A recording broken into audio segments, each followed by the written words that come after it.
എല്ലാവർക്കും ഇന്നത്തെ അപ്ഡേറ്റിലേക്ക് സ്വാഗതം. ഇന്ന് രണ്ട് പ്രധാനപ്പെട്ട വാർത്തകളാണ് എത്തിക്കുന്നത്. പെൻഷൻ മസ്റ്ററിങ്ങിനെ പറ്റിയും മഴ മുന്നറിയിപ്പിനെ പറ്റിയും KYCയെ പറ്റിയുമുള്ള 3 അപ്ഡേറ്റുകളാണ് എത്തിക്കുന്നത്. ആദ്യം മഴ മുന്നറിയിപ്പിലേക്ക് കടക്കാം. നാളെ തൊട്ട് 4 ദിവസങ്ങളിലേക്ക് 4 ജില്ലകളിൽ ഒറ്റപ്പെട്ട ഇടങ്ങളിൽ മഴയ്ക്ക് സാധ്യത. 8 ജില്ലകളിൽ യെല്ലോ അലർട്ടും പ്രഖ്യാപിച്ചിട്ടുണ്ട്. ഇന്ന് യെല്ലോ അലർട്ട് ഉണ്ടായിരുന്നത് വയനാടും കാസർഗോഡും ജില്ലകളിലായിരുന്നു. പെരുമഴക്കാലമാണ് ഇനി വരാൻ പോകുന്നതെന്നാണ് കാലാവസ്ഥാ മുന്നറിയിപ്പ്. നാളെ യെല്ലോ അലർട്ടുള്ളത് പത്തനംതിട്ട, ആലപ്പുഴ, കോട്ടയം, ഇടുക്കി, എറണാകുളം, തൃശ്ശൂർ, മലപ്പുറം, കോഴിക്കോട് എന്നീ ജില്ലകളിൽ നാളെ യെല്ലോ അലർട്ട് പ്രഖ്യാപിച്ചിട്ടുണ്ട്. അവധിയിലേക്ക് പോകുകയാണെങ്കിൽ 25-ാം തീയതി മുഹറം പ്രമാണിച്ച് അവധി പ്രഖ്യാപിച്ചിട്ടുണ്ട്. അതുകൂടാതെ മറ്റേതെങ്കിലും അവധികൾ വരികയാണെങ്കിൽ ഈ ചാനലിലൂടെ എത്തിക്കുന്നതായിരിക്കും. രണ്ടാമത്തെ അപ്ഡേറ്റിലേക്ക് കടക്കാം. എല്ലാവരും അന്വേഷിക്കുന്നുണ്ട് മസ്റ്ററിങ് ഉടനെ ഉണ്ടോ എന്ന്. പക്ഷേ ഇപ്പോൾ ഉടൻ തന്നെ മസ്റ്ററിങ് ഇല്ല.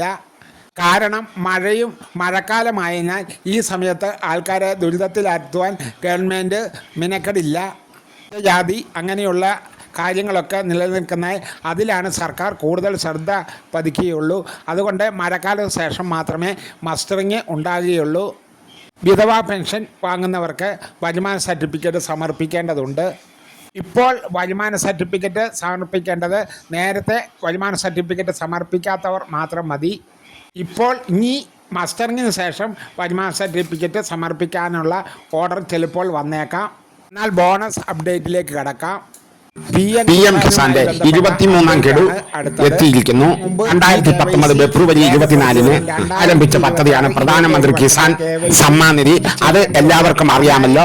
കർഷകരെ സഹായിക്കുകയാണ് ഇതിന്റെ മെയിൻ ലക്ഷ്യം. എല്ലാ വർഷവും 3 ഗഡുക്കളായി 6000 രൂപ അക്കൗണ്ടിലേക്ക് നേരിട്ടെത്തുകയാണ് ഇതിന്റെ ഒരു പ്രത്യേകത. ഓരോ 4 മാസവും 2000 രൂപ വെച്ചാണ് ലഭിക്കുന്നത്. ഇതുവരെ നൽകപ്പെട്ടത് 22 ഗഡുക്കളാണ്. ഇനി വരാൻ പോകുന്നത് 23-ാമത്തെ ഗഡുക്കളാണ്.